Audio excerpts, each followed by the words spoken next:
నిత్యానంద స్వరూపాయ బోధైక సుఖకారిణే నమో వేదాంత వేద్యాయ గురువే బుద్ధి సాక్షిణే.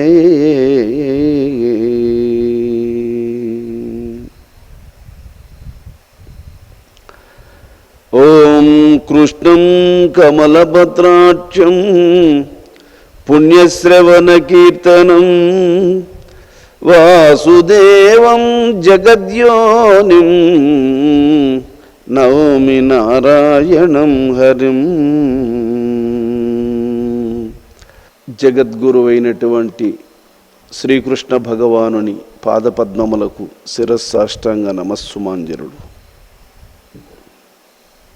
ఈరోజు మనం శ్రీకృష్ణ భగవానుడు తన భార్య అయినటువంటి రుక్మిణీదేవిని దృష్టి అందుంచుకొని ఆ సాధ్వీమణి ఆసక్తితో ఈ విద్యను ఆశ్రయింపదలంచి అడిగినటువంటి ప్రశ్నలకు సమాధానంగా సర్వజీవులకు ఉపయోగపడేటువంటి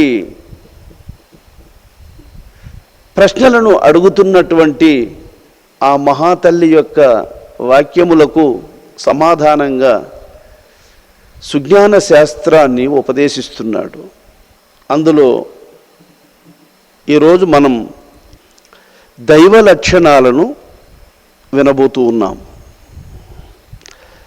దైవమనగా ఎవరు అనే విషయాన్ని రుక్మిణీదేవి అడుగుతూ ఉంది.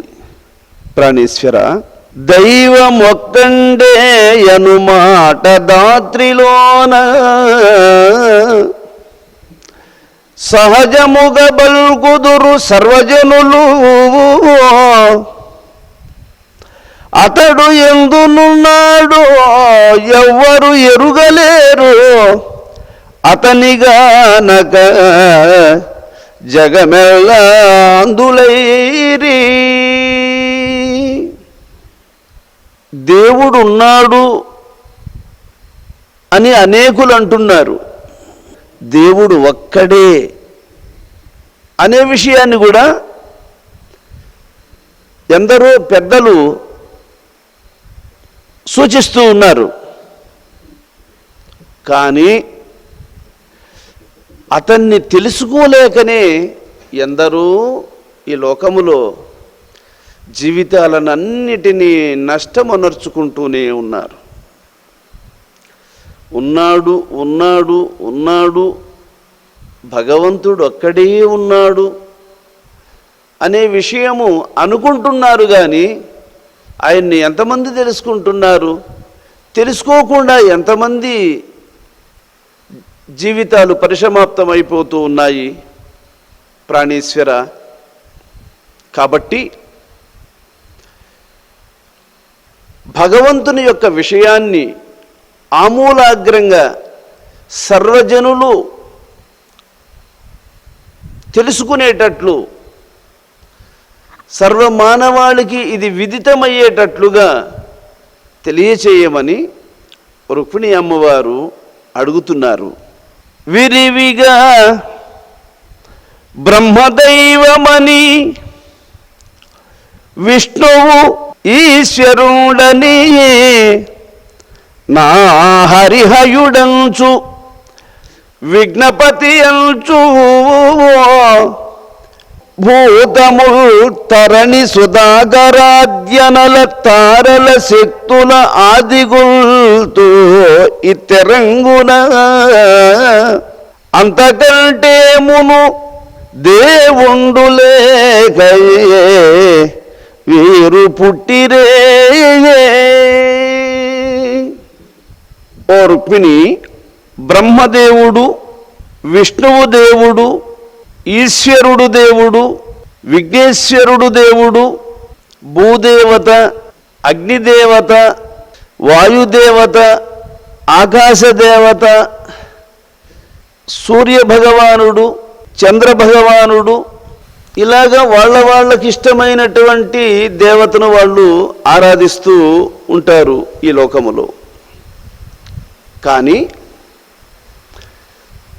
పరిష్కార మార్గాన్ని ఆలోచించవలసి వచ్చినప్పుడు నిజంగా దేవుడు అనగా ఎవరు అనే విషయాన్ని శ్రీకృష్ణ భగవానుడు నిర్ధారించి చెప్పబోతూ ఉన్నాడు.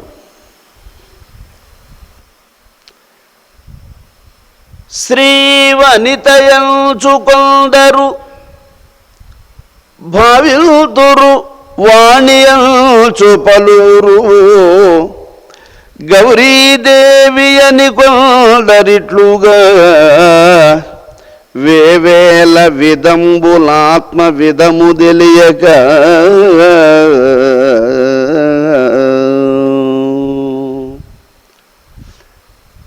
లక్ష్మీదేవి, సరస్వతీదేవి, గౌరీదేవి అమ్మవారు ఇన్ని రూపాలలో ఉన్నారు అని కూడా ఆరాధిస్తూ ఉన్నారు లోకములో. పట్టుగా మూడు మూర్తులను భాను నిశాగర దేవ దైత్యులను దిట్టత సాగరంబులను దిక్పతులెల్లయు తారలం గిరుల్ నెట్టన పంచభూతములు ఎల్లలోకములు పుట్టకముగలండు సుమి పుట్టును గిట్టును లేని దైవము.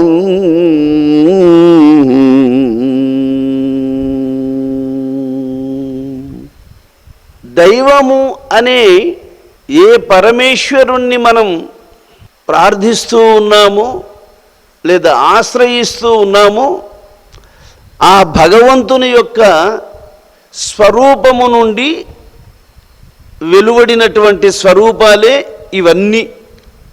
అంటే ఒక బంగారము నుండి అనేక ఆభరణాలు వాటి వాటి స్వరూపానికి తగినటువంటి పేర్లతో అవి బయలుదేరినట్లు ఒకే పరమాత్మ నుండి ఒక్కొక్క స్వరూపమునకు ఒక్కొక్క నామముతో వెలువడినటువంటి స్వరూపాలనే మనము దేవుళ్ళు అని అంటున్నాం. అంటే ఒకే బంగారము చెవికి ధరించేవిగా మనం ఆచార్య దగ్గర చేయించినప్పుడు దాన్ని కమ్మలు అంటాం కదా. ముక్కరకు ధరించేటువంటి ఆభరణంగా మనం దాన్ని మార్చుకున్నప్పుడు దాన్ని ముక్కర అంటాం కదా. చేతికి వేలికి ధరించుకోదగినటువంటి ఆభరణంగా దాన్ని చేసుకున్నప్పుడు దాన్ని ఉంగరం అనే పేరు ఎప్పుడు ఏర్పడింది? ఒక ఆభరణంగా తయారు చేసిన తర్వాత ఆ బంగారానికి ఉంగరం అని పేరు ఏర్పడింది. అదే బంగారమును కమ్మగా తయారు చేసిన తర్వాత పేరు ఎప్పుడు ఏర్పడింది అంటే కమ్మ అనే పేరు దానికి ఆకారం ఏర్పడిన తరువాత. అలాగే అన్నిటిలో ఉన్నది బంగారమే అయినప్పటికీ ఆకారానికి తగినటువంటి నామము ఏర్పడింది. కానీ పేర్లు వేరువేరు అయినప్పటికీ అన్నిటి యందు ఉన్నటువంటి మూల పదార్థము బంగారం ఒకటే. అలాగే బ్రహ్మదేవుడన్నా ఈశ్వరుడన్నా విష్ణువన్నా ఇవన్నీ కూడా భగవంతుని యొక్క స్వరూపము నుండి వెలువడినటువంటి నామరూపాలే. ఎట్లయితే ఒకే మట్టి నుంచి వెలువడినటువంటి కడవ, ముంత, మూకుడు, బొప్పి, బాణ అని నామములు రూపానికి తగినట్లు ఏర్పడినట్లు ఒకే బంగారము నుండి వెలువడినటువంటి ఆభరణాలకు స్వరూపానికి తగినటువంటి నామము ఏర్పడినట్లు ఒకే నీరు అయినప్పటికీ నదులకు నామములు వేరువేరు ఏర్పడినట్లు ఒకే మానవ జాతిలోనే ఎందరికి ఎన్ని పేర్లు ఉన్నాయో చూడండి. ఒక్కొక్కరికి ఒక్కొక్క పేరు ఉంది. మనుషులకు అందరికీ ఒకే పేరుంటే మనిషి మనిషి అని పేరు ఉండింది అనుకో, ఏ మనిషిని అని పిలుస్తావు నువ్వు?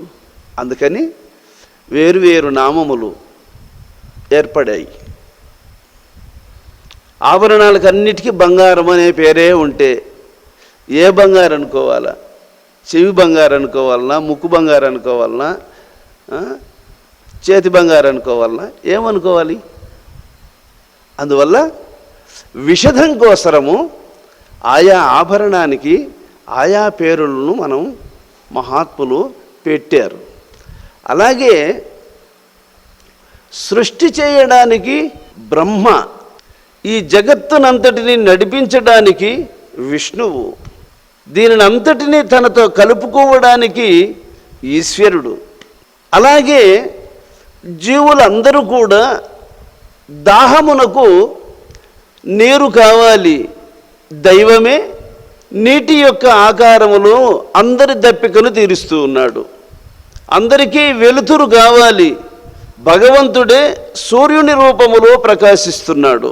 రాత్రి పగలు కూడా సూర్యకాంతే ప్రసరించినట్లయితే సృష్టి భరించలేదు ఆ వేడిని. కాబట్టి చల్లని కిరణములతో వెలుగునివ్వదగినటువంటి చంద్రుణ్ణి పెట్టాడు. మరి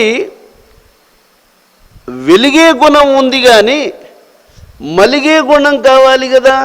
మలిగే గుణం కూడా ఉంటేనే కదా అవసరమైనప్పుడు మలిగించుకుంటారు, అవసరమైనప్పుడు వెలిగించుకుంటారు. కాబట్టి సపరేట్గా అగ్నిని సృష్టించాడు. ఈ అగ్ని ద్వారా మనము దీపాన్ని వెలిగించుకుంటున్నాము, పొయ్యి వెలిగించుకుంటున్నాము, వంటలు చేసుకుంటూ ఉన్నాము. ఇలాగా ఇప్పుడు అగ్ని మనకు అవసరం లేదా చెప్పు? దేవుడు ఒక్కడే, ఆ దేవుడు ఒకడే అనుకో, ఆ దేవుడితోనే మనకు పని, ఇంకొకరితో పని లేదు, ఇంతమంది అవసరం లేదు అని మనం అనుకుంటే నీకు అగ్ని అవసరం లేదా? నీరు అవసరం లేదా? గాలి అవసరం లేదా? మేఘావృతం అనర్చుకొని పలు ప్రదేశములు భూమినంతటిని తడపడానికి, వర్షాన్ని వర్షించడానికి, ఆ మేఘాలన్నింటినీ తన వైపునకు ఆకర్షించడానికి ఆకాశం అవసరం లేదా? ఏమి గాలి అవసరం లేదా? ఇవన్నీ సృష్టి యొక్క శ్రేయస్సును దృష్టిలో పెట్టుకొని భగవంతుడే ఇన్ని ఆకారాలను ధరించుకొని ఉన్నాడు. కాబట్టి అన్నీ కూడా భగవంతుని యొక్క స్వరూపాలుగా మనం గుర్తించాలి. ఏ దేవత కరెక్ట్ కాదు అని అనకూడదు. ప్రతి ఆభరణములోనూ బంగారం ఉంది. అయితే చెవి మోయదగినంత కమ్ముకు పెట్టకపోతే దానికంటే ఇది తక్కువగా ఉండకూడదు అని చెప్పి వడ్డానానికి పెట్టే అంత బంగారు చెవికి కూడా పెడితే 3-4 తునిగాడు పడిపోతుంది చెవు కదా. హస్తకంకణానికి పెట్టే అంత బంగారు ముక్కరకు కూడా పెడితే ముక్కు కనపడుతుందా? ముక్కు మోస్తుందా? కాబట్టి చెవికి ఎంత పెట్టాలా, ఎంత లోడైతే తీసుకోగలుగుతుంది, ముక్కరికి ఎంత పెట్టాలా, ఎంత పెడితే అందంగా ఉంటుంది, చెంపసరాలకి ఎంత పెట్టుకోవాలి, వడ్డానమునకి ఎంత పెట్టుకోవాలి, దేనికి ఎంత అవసరమో అంత ఆయా ఆభరణానికి తగిన రీతిలో వాటిని చిత్రీకరించుకోవడం, ధరించుకోవడం అది ధర్మం కదా.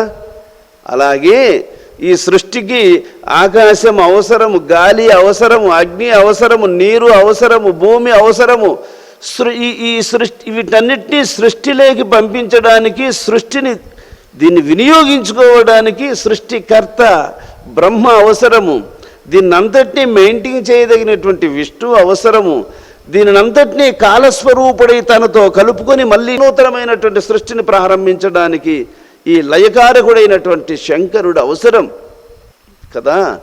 అలాగే భగవంతుడు ఒక్కడే అనేక స్వరూపాలను ధరించుకొని అన్ని రూపములు ఆయన స్వరూపాలేనని జ్ఞాని గుర్తించాలి. ఇది రాముడే దేవుడు, మిగతా వాళ్ళంతా దేవుళ్ళే కాదు అనకూడదు.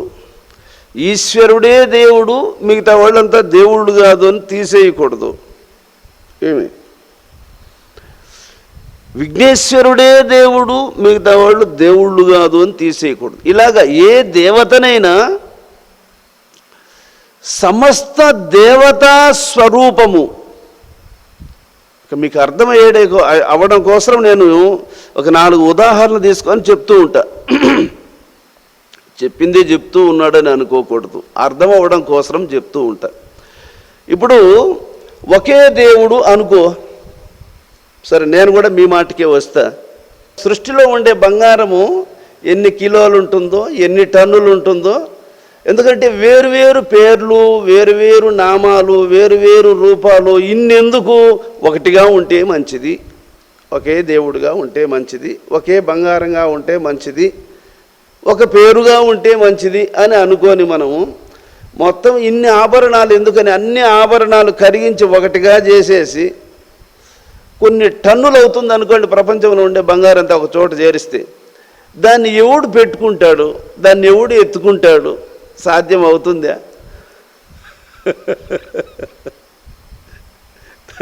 దాని కింద పడి ముగిసిపోతారు అంతే. దాన్ని ఎవరు ధరించలేరు. మళ్ళా కొండంత బంగారాన్ని ఎవడు పెట్టుకుంటాడు?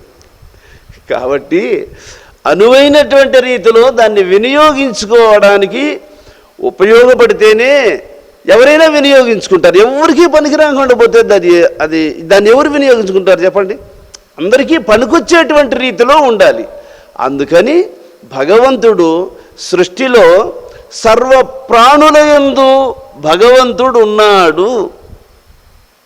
సర్వప్రాణులయందు భగవంతుడు ఉన్నాడు. ఇక్కడ శ్రీకృష్ణ పరమాత్మ యొక్క ఉద్దేశం ఏంది, ఆయన ఏం చెబుతున్నాడు అనేది మనం ప్రధానంగా గుర్తించాల్సి ఉంది. ఆయన చెబుతూ ఉన్నవాడు సామాన్యమైనటువంటి వ్యక్తి కాదు. ఆయన సాక్షాత్తు పరబ్రహ్మస్వరూపుడు, అవతారమూర్తి, వైకుంఠవాసుడు, నారాయణమూర్తి. ఈ లోకములో ఈ విద్యను ప్రతిష్ఠించడానికి అవతరించినటువంటి అవతార పురుషుడు. ఏమి అటువంటి శ్రీకృష్ణ భగవానుడు చెప్పినటువంటి వాక్యం ఇది. కాబట్టి భగవంతుడు బ్రహ్మదేవుని కంటే ముందున్నాడు, ఈశ్వరుని కంటే ముందున్నాడు, విష్ణువు కంటే ముందున్నాడు, అలాగే సూర్యచంద్రాదుల కంటే ముందున్నాడు. అన్నిటికంటే ముందు ఎట్లయితే అన్ని ఆభరణాలకు ముందు బంగారం ఉన్నట్లు, అన్ని కుండలకు ముందు మట్టి ఉన్నట్లు, సర్వదేవతలకు ముందు దేవుడు కూడా ఉన్నాడు. అది ఆ దైవ స్వరూపం అనేది దాన్ని నువ్వు ఏ పేరుతోనైనా పిలుచుకోవచ్చు. రామ అనుకో, కృష్ణ అనుకో, హరి అనుకో, విఘ్నేశ్వర అనుకో, సరస్వతీదేవిని అనుకో, గౌరీదేవిని అనుకో, లక్ష్మీదేవిని అనుకో. ఎవరికి నచ్చినటువంటి పేరుతో వాళ్ళు ఆరాధిస్తూ ఉన్నారు. అయితే దీనికి అంతటికీ మూలము ఈ స్వరూపాలన్నీ కూడా భగవంతుని యొక్క స్వరూపాలే. అయితే ఈ నామము, ఈ రూపము ఏర్పడడానికి ఒక కారణం ఉంది. బ్రహ్మ అనే పేరు ఎప్పుడొచ్చింది? ఆయన ఉదయించిన తరువాత. విష్ణువు అనే పేరు ఎప్పుడొచ్చింది? ఆయన ఉదయించిన తరువాత కదా. శివుడు అనే పేరు ఎప్పుడొచ్చింది? ఆయన ఉదయించిన తరువాత. సూర్యనారాయణుడు అనే పేరు ఎప్పుడొచ్చింది? సూర్యుడు ఉదయించిన తరువాత. శ్రీరాముడు అనే పేరు ఎప్పుడొచ్చింది? రాముడు ఉదయించిన తరువాత. కానీ వీళ్ళందరూ ఒకప్పుడు ఉదయించిన వారే, ఆ ఉదయించినప్పుడు నుంచి ఏర్పడినటువంటి నామం గలవారు కదా. అలాగే దేవతలందరూ కూడా వీళ్ళందరూ ఏ స్వరూపము నుంచి ఉదయిస్తున్నారు? దేని నుంచి ఉదయిస్తున్నారు? వీళ్ళందరినీ ఇలా ఒక స్వరూపాన్నిచ్చి, ఒక నామమును పెట్టి, వాళ్ళకు ఆ మహిమలనిచ్చి, వాళ్ళను దేవతలుగా ఈ లోకములో వాళ్ళ కర్తవ్యాలను వాళ్ళను నిర్వర్తించదగినటువంటి రీతిలో వాళ్ళను నడిపిస్తూ ఉన్న మహాశక్తి ఒకటి ఉంది. దాన్ని ఏమని అనరానిది సద్గురు బోధ ఏమీగానే ఉన్నది.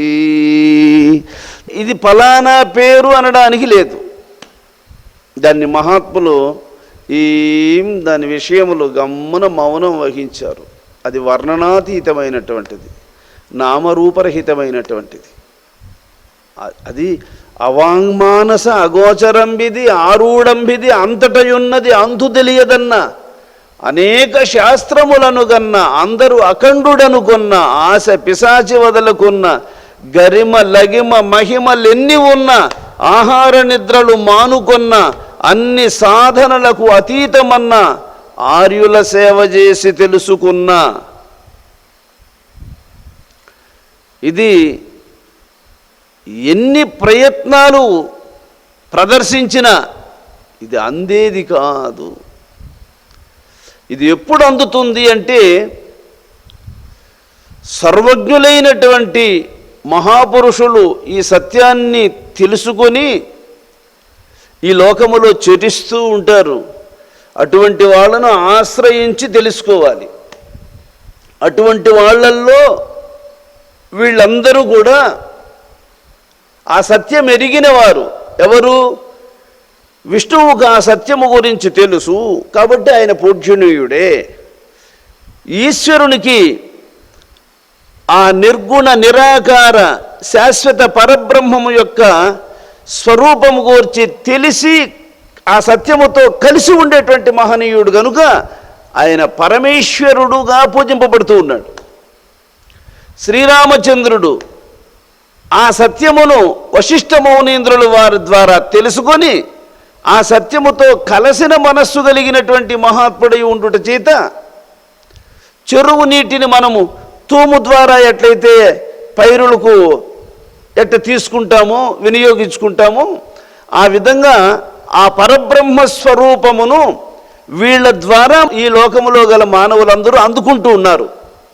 బ్రహ్మ నుంచి, ఈశ్వరుని నుంచి, విఘ్నేశ్వరుని నుంచి వీళ్ళందరూ కూడా ఒక అమృత సాగరానికి ఒక ద్వారము వంటి వారు. వీళ్ళు ఒక తూము వంటి వాళ్ళు. తూము నుంచి ఎట్టయితే నీటిని కట్టకు ప్రమాదం లేకుండా తూము ద్వారా నీటిని ఎట్టయితే తీసుకొని పైరుకెట్ట ఉపయోగించుకుంటామో అలాగా ఆ నిర్గుణ పరబ్రహ్మ స్వరూపమును, ఆ శాశ్వతమైనటువంటి యొక్క పరబ్రహ్మ స్వరూపమును అసలు దాన్ని ఏమని వర్ణించడానికి మాటలు చాలవు, ఊహలు చాలవు. ఊహలకు అందనటువంటి యొక్క పరబ్రహ్మ స్వరూపాన్ని తెలియజేయడానికై అవతరించినటువంటి మహాపురుషులు వీళ్ళు. కాబట్టి బ్రహ్మను దేవుడు అనొచ్చు, విష్ణువును దేవుడుగా పూజించవచ్చు, ఈశ్వరుణ్ణి దేవుడుగా పూజించవచ్చు, అలాగే విఘ్నేశ్వరుని పూజించవచ్చు. వీళ్ళందరూ కూడా పూజ్యనీయులే.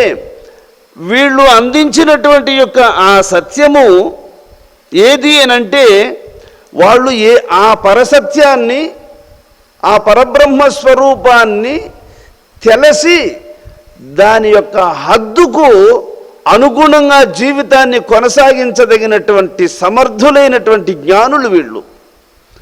వాళ్ళ ద్వారా మనం ఈ సత్యాన్ని తెలుసుకోవచ్చు. కాబట్టి వాళ్ళు మనకు పూజ్యనీయులే, వాళ్ళను పూజించవచ్చు. మహాత్ములు ఏం చెబుతున్నారు అంటే, ఓ పుణ్యాత్ములారా, ఇంతమంది దేవుళ్ళు ఉన్నారు అనే భావం మనకున్నప్పుడు మా దేవుడే కరెక్టు, ఆ దేవుడు కరెక్టు కాదు, ఆ దేవుడే కరెక్టు, ఈ దేవుడు కరెక్టు కాదు, ఇలాంటి భావాలలో మీరు దిగజారిపోవద్దు, సత్యము నుంచి జారిపోకూడదు.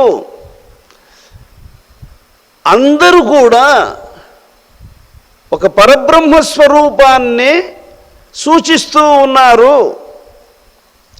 ఏ దేవుడైనా, ఏ ఆభరణమైనా బంగారు నుంచి ఉదయించిందే అనేది మీరు ఒక ఎగ్జాంపుల్గా గుర్తుపెట్టుకోవాల్సిన విషయం. అది ఏ కుండైనా మట్టి నుంచి ఏర్పడిందే, ఏ ఆభరణమైనా బంగారు నుంచి ఏర్పడిందే, ఏ దేవత అయినా పరబ్రహ్మ స్వరూపము నుంచి ఏర్పడిందే.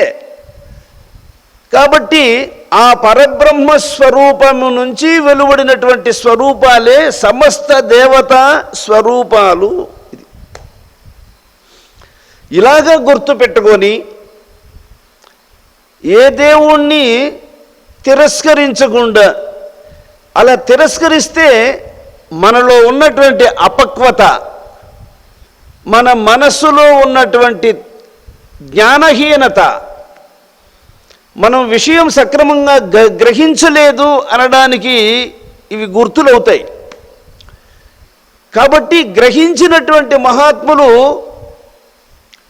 ప్రతి దేవతను ఆ పరబ్రహ్మ స్వరూపంగా గుర్తిస్తారు. ఇప్పుడు నేను సర్వదేవతా స్వరూపమైనటువంటి ఆ నిర్గుణ పరబ్రహ్మ స్వరూపమే అని తెలిసినప్పటికీ దారింటి పోతూ ఉంటాననుకోండి, ఆ దారి పక్కన దేవాలయం, ఒక చిన్న దేవాలయం కనపడితే నేను అక్కడ చెప్పులు తీసేసి నిలబడుకొని నమస్కారం చేసుకొని మళ్ళీ చెప్పులు వేసుకొని పోతూ ఉంటాను నేను.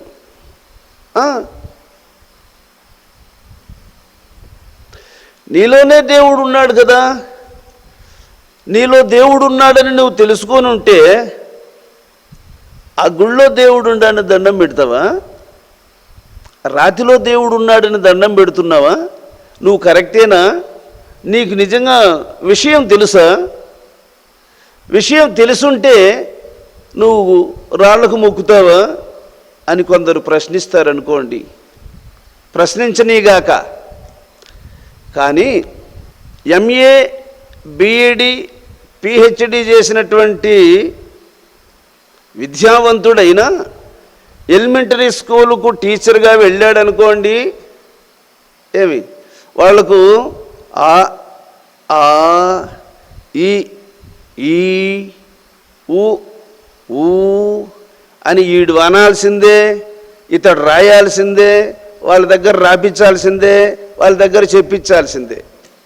అరే నేను పిహెచ్డి చేశాను, నేను ఇంగ్లీష్ మాత్రమే మాట్లాడతాను, ఇంగ్లీషే రాస్తాను, మీరు రాస్తే రాయండి, చదివితే చదవండి, పోతే పోండి, నా స్టేజీ నుంచి నేను దిగను అని ఈ అయ్యవారు ఇట్లా వ్యవహరించాడు అనుకోండి, వాళ్ళకి ఈయన ఉపయోగపడతాడా? ఈయన పిహెచ్డి వాళ్లకు వినియోగపడుతుందా? ఇంకొకరికి ఉపయోగపడకుండా పోయే పిహెచ్డి ఎందుకు? అది ప్రయోజనం ఏముంది? కాబట్టి నువ్వు ఎంత హై స్థాయిలో ఉన్నా దిగి వచ్చి పాఠకులకు అనువైనటువంటి బోధను బోధించాలి. పాఠకులకు అనువైనటువంటి మోడల్లో వాళ్ళకు ఆ సత్యాన్ని, ఆ విద్యను వాళ్ళకు అందించాలి. అట్లా అందించినంత మాత్రంలో నీ కెపాసిటీకి లోటు రాదు, నీ గొప్పతనానికి లోటు రాదు. అదే నీలో ఉన్నటువంటి గొప్పతనం. అలాగే నేను ఒక దారింటే వెళుతూ ఒక గుడిని చూసినప్పుడు చెప్పులు తీసి నమస్కారం చేస్తే నా వెనకంటూ వచ్చేవాడు కూడా నమస్కారం చేసుకుంటాడు. నాలోనే ఉన్నాడు దేవుడు, నేను ఎవరికి నమస్కారం చేయాల్సిన పని లేదని చెప్పి నేను నిలుకొని పోయినాను అనుకోండి, తనలోనే ఉన్నాడు దేవుడు అని తెలియనటువంటి వాళ్ళు వెనకంటూ వస్తూ ఉంటారు. వాళ్ళు ఎలా తెలుసుకుంటారు? భగవంతుని గురించి తెలుసుకోలేరు. కాబట్టి మనం అక్కడ నిలుచుకొని నమస్కారం చేస్తే ఆ వెనకంటూ ఉన్నవాళ్ళు కూడా అరే భగవంతుని దగ్గర స్వామిగారు చూడు ఎలా నమస్కారం చేస్తున్నారో, మనం కూడా అలా నమస్కారం చేసుకోవాలని వాళ్ళు కూడా చెప్పులు తీసేస్తారు, వాళ్ళు కూడా నమస్కారం చేసుకుంటారు, మళ్ళీ మనతో కూడా వస్తుంటారు. లోకానికి భగవతత్వాన్ని నేర్పించాలి అంటే మనము మహాత్ములు అనుసరించినటువంటి మార్గాలను అన్నిటినీ సూచించాలి, సూచిస్తూ పోవాలి. ఏమి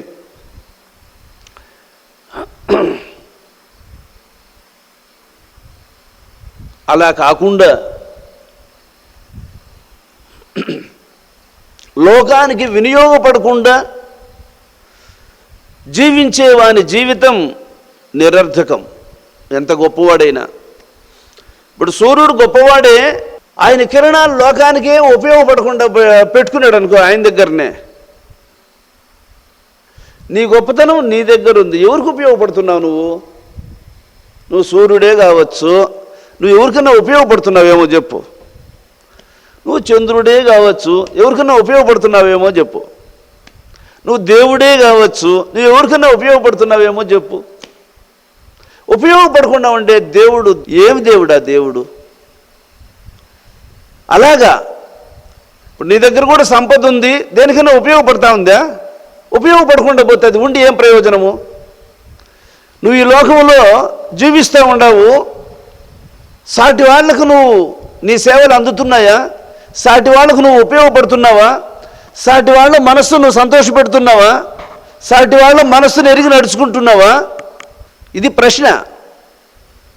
అందుకని ఒక్క భగవంతుడు సూర్యుడుగా ఉండి లోకానికి వెలుగునిస్తూ ఉన్నాడు, చంద్రుడుగా ఉండి చల్లని వెన్నెలనిస్తూ ఉన్నాడు. చూడండి, ఇది ఉపయోగపడుతున్నాడు ఆయన. ఆయనే ఆకాశంగా ఉన్నాడు, ఆయనే గాలిగా ఉన్నాడు, ఆయనే అగ్నిగా ఉన్నాడు, నీరుగా ఉన్నాడు, భూమిగా ఉన్నాడు. సర్వదేవతా స్వరూపుడయ్యి ఈ సృష్టిని ఇలా పాలించడానికి, సృష్టిని ఇలా పోషించడానికి, సృష్టిని ఇలా రక్షించడానికి సమస్త దేవతా స్వరూపాలను ధరించుకుని ఉన్నాడు. కాబట్టి వీటికన్నిటికీ మూలమైనటువంటి వాడు ఒక్కడున్నాడు, అతడు దేవుడు రుక్మిణి చెప్తున్నాడు. అజుడు దైవంబని అనుట మాత్రమే గాని వానికి జన్మ రూపములు గలవు. విష్ణు దైవంబని వివరించుటే గాని వానికి జన్మ రూపములు గలవు. శివుడు దైవంబని చింతజేయుటే గాని వానికి జన్మ రూపములు గలవు. మరియు ఇంద్రుని దైవమని వచించుటే గాని వానికి జన్మ రూపములు గలవు. తలపగాను మీనాద్యవతారములను దైవములన జన్మములవతారములకు కలవగుట జన్మ రూపముల్ కలిగినట్టి వారులెవ్వరుగారు దైవములు జగతి.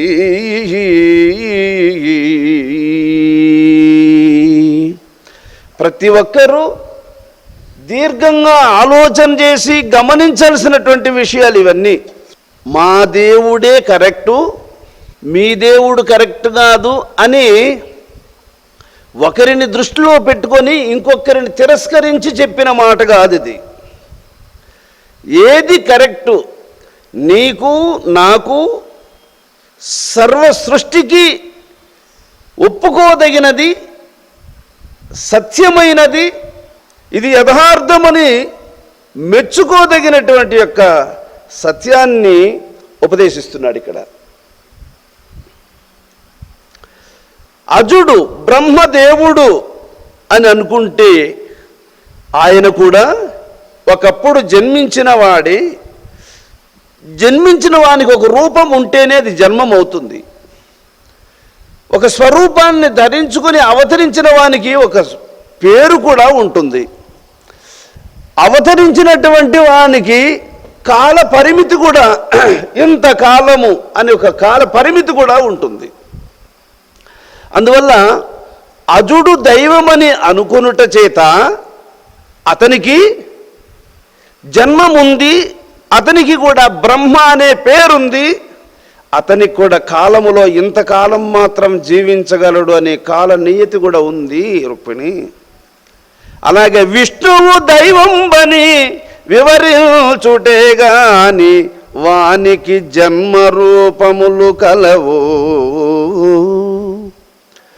విష్ణువు దేవుడు, ఆయన ఒక స్వరూపముతో అవతరించిన తరువాతనే కదా విష్ణు అనే పేరు ఏర్పడింది. అవతారం అనేది ఏదైనా ఏర్పడితే అది పరిసమాప్తము కూడా కాలములో నిర్ణయింపబడి ఉంటుంది. అది బ్రహ్మకైనా కావచ్చు, విష్ణువుకైనా కావచ్చు, శివునికైనా కావచ్చు, ఇంద్రుడికైనా కావచ్చు. ఏ దేవత స్వరూపమైనా ఏర్పడింది అంటే, ఒక స్వరూపం ఏర్పడింది అంటే ఆ స్వరూపానికి శిథిలం కూడా ఒకప్పటికి ఉంటుంది. సృష్టి స్థితి లయం. సృష్టిలోకి వచ్చింది ఏదైనా స్థితి కాలములో నుంచి దాటుకొని లయకాలములో కలిసిపోవలసిందే. కాబట్టి సృష్టిలోకి వచ్చినటువంటి వాళ్ళని ఎవరిని దేవుడుగా నిర్ధారించడానికి లేదు. అంటే ఇక్కడ దీని అర్థం ఏంటంటే ఎప్పటికీ శాశ్వతంగా ఉన్నటువంటి యొక్క సత్యమునకే దేవుడని పేరు కానీ కొంతకాలం ఉండి కొంతకాలములో మరుగైపోయేటువంటి వానికి దేవుడని పేరు కాదు. ఇది దీని యొక్క మూలం. అందుకే దీన్ని బ్రహ్మ విద్య, ఇది యోగశాస్త్రము, ఇది అహోరాత్రములు పద్మాసనములో కూర్చొని హృదయములో ఉన్నటువంటి ఆ ఆత్మస్వరూపాన్ని ఉపాసన చేసేటువంటి మహాత్ములకి ఇది సులభంగా బోధపడుతుంది.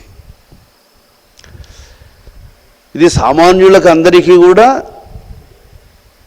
అర్థమయ్యే రీతిలోనే దీన్ని తెలియచేయాలి అన్నది మన అభిప్రాయం. మహాత్ముల అందరి యొక్క అభిప్రాయం కూడా అదే. ఎందుకంటే అందరూ కూడా తెలుసుకోవాలి. మత్స్యావతారాన్ని ధరించాడు విష్ణువు, నరసింహావతారాన్ని ధరించాడు, కూర్మావతారాన్ని ధరించాడు, అలాగే అనేక అవతారాలు ధరించాడు. కానీ ఈ అవతారాలన్నీ పరిసమాప్తమవుతూ వచ్చేసాయి. ఏవి శాశ్వతంగా ఉండేవి కావు. కానీ అన్ని అవతారాలు దేని నుంచి ఉదయిస్తున్నాయి? అన్ని అవతారాలు దేని యందు అవన్నీ పరిణమించి దేని యందు మళ్ళీ అవతారాలన్నీ దేని యందు మళ్ళీ పరిసమాప్తమైపోతూ ఉన్నాయో, ఈ అవతారాలకన్నిటికీ ఆధారము ఏదైతే అయి ఉందో దానికి దేవుడని పేరు. రాముడు కావచ్చు, కృష్ణుడు కావచ్చు, బ్రహ్మ కావచ్చు, ఈశ్వరుడు కావచ్చు, అందరూ కూడా భగవత్ స్వరూపులే. ఏమి కానీ ఏ పరబ్రహ్మము నుండి, ఏ చైతన్యము నుంచి వీళ్ళు అవతరించి మరలా ఏ చైతన్యముతో అయితే కలుసుకున్నారో వీళ్ళకు ఈ ఆకారాలనిచ్చి, ఈ జ్ఞానాన్నిచ్చి, ఈ శక్తినిచ్చి, ఈ లోకములో అవతరింపజేసి ఆ సత్యాన్ని గురించి లోకములో ప్రకటింపజేసి మరలా వీళ్ళనందరినీ తనతో కలుపుకున్నటువంటి ఏ సత్యమైతే ఉన్నదో దానికి దైవం అని పేరు రుక్మిణి అని చెప్తున్నాడు. ఏమి లేని వానికేమియు లేదు, సంకల్పమున్న ఎప్పుడే కలుగు మనము, మనము కలిగిన ఎప్పుడే మరి ఇంద్రియములుండువు, ఇంద్రియములున్న నెగడు తనువు.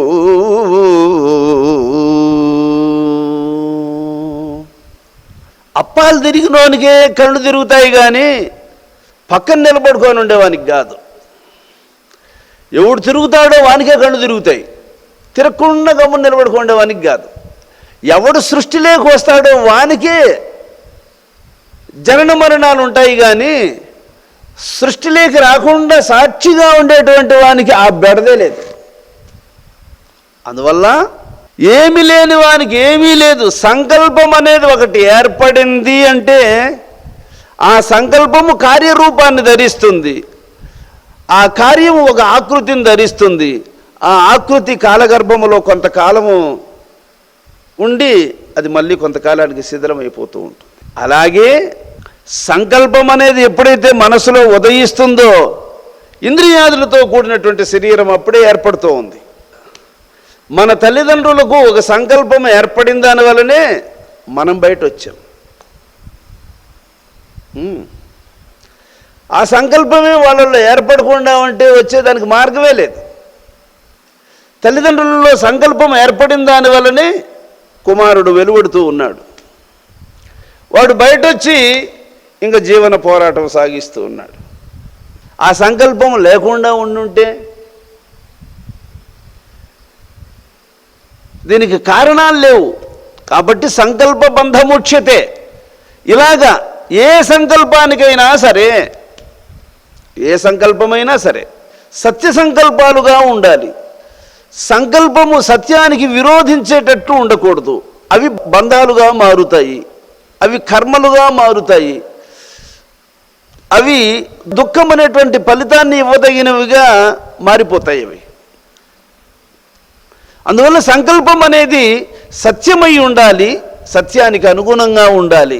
తనువెప్పుడు కలిగియున్నదో జనించినవాడే అతడు చావును పొందు. జననాది మరణములచే తను వరిగిన వాడు నిట్లో దైవంబునగు. శరీరం అనేది ఎప్పుడు వచ్చిందో దాని వెనకాల వానికి చావు కూడా ఉంది. జన్మించినటువంటి వాడు ప్రతి ఒక్కడు మరణముతో పరిసమాప్తం అవ్వాల్సిందే. తనువు పోగొట్టుకున్న వాళ్ళందరూ దేవుళ్ళు ఎట్టవుతారు రుక్మిణి? కాబట్టి గట్టిగా సర్వజీవులను కర్మవశంబున జన్మముందగా పుట్టిన వాని దేవుళ్ళని బుద్ధిదలచుట ధర్మ మార్గమే. పుట్టినదెల్ల మాయయగు పుట్టని గిట్టని వాడు దేవుడవు. అట్టి విధంబుగా నగను అందరు గృంగిరి మాయవారది.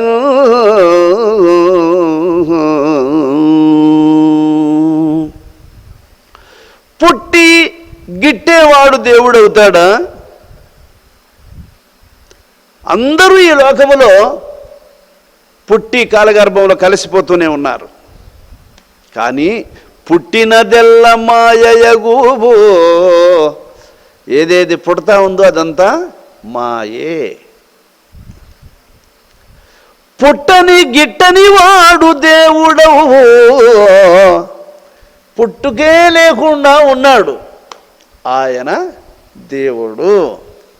అట్టి విధంబుగానకను అందరు గృంకిరి మాయవారది. పుట్టుక లేకుండా ఉన్నవాడు ఒక్కడు, ఆయన్ను మనం తెలుసుకోవాలి. అది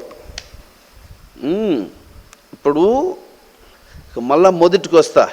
బ్రహ్మ దేవుడు కాదు అని అనకూడదు. బ్రహ్మ ఈ సత్యాన్ని వశిష్ఠుల వారికి ఉపదేశించాడు. ఈశ్వరుడు దేవుడు కాదు అని అనద్దు. ఆయన ఈ సత్యాన్ని ఆశ్రితులైనటువంటి మహాత్ములకు అందిస్తూ ఉన్నాడు. వీళ్ళందరూ కూడా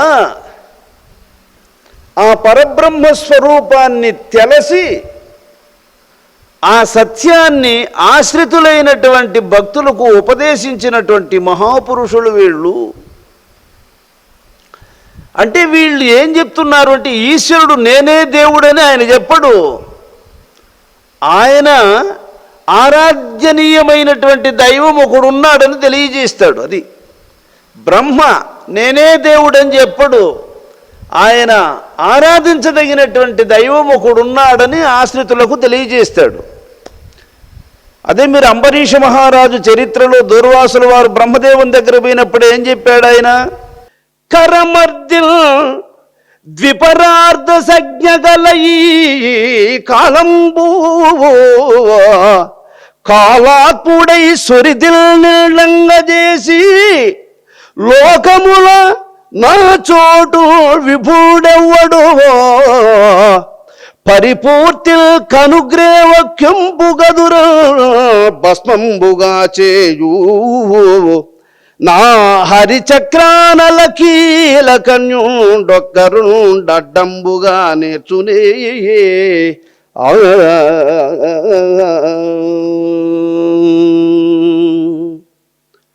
దూర్వాస మౌనీంద్ర, భగవదాజ్ఞ అనేటువంటి ఆ కాలచక్రాన్ని ఎదురించి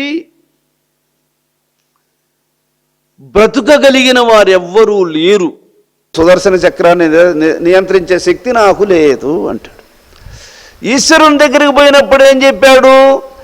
ఆ ఈశ్వరుడు దూర్వాసునితో ఇలా అంటూ ఉన్నాడు, వినవయ్య తండ్రి, ఈ విశ్వేశ్వరుని యందు చతురాస్య జీవకోశములు పెక్కువేల సంఖ్యలు గూడి వేళతో నిబ్బంగి నగుచునుడు జనుచుండు నదియుగాక యవ్వానిచే భ్రాంతినే మందుచున్నారా ఏను దేవలుడసురేంద్ర సుతుడు నారదుడు అజుడు సనత్కుమారుడు ధర్ముడా కపిలుడు మరీచార్జులు అయ్యపారవిధులు సిద్ధపతులు ఎవ్వని మాయ నిరుంగలేము దాననింత పడుదు మట్టి నిఖిలనాదు ఆయుధ శ్రేష్టంబు తొలగజేయ మాకు దుర్లభంబు. దానిని నిరోధించే శక్తి నాకు లేదు అని చెప్తాడు ఆయన. మరి విష్ణువు దగ్గరికి పోయినప్పుడు ఆయన ఏం చెప్పాడు? చలమున బుద్ధిమంతులకు సాధులు నా హృదయంబు లీల దొంగిలి కొనిపోవుచుందు రకల్బిష భక్తి లతాచయంబులం నిలువంగ బట్టి కట్టుదురు నేరుపుతో మద కుంభికైవడి వలలకు జిక్కి భక్త జన వత్సలతం జనుచుందు తాపస.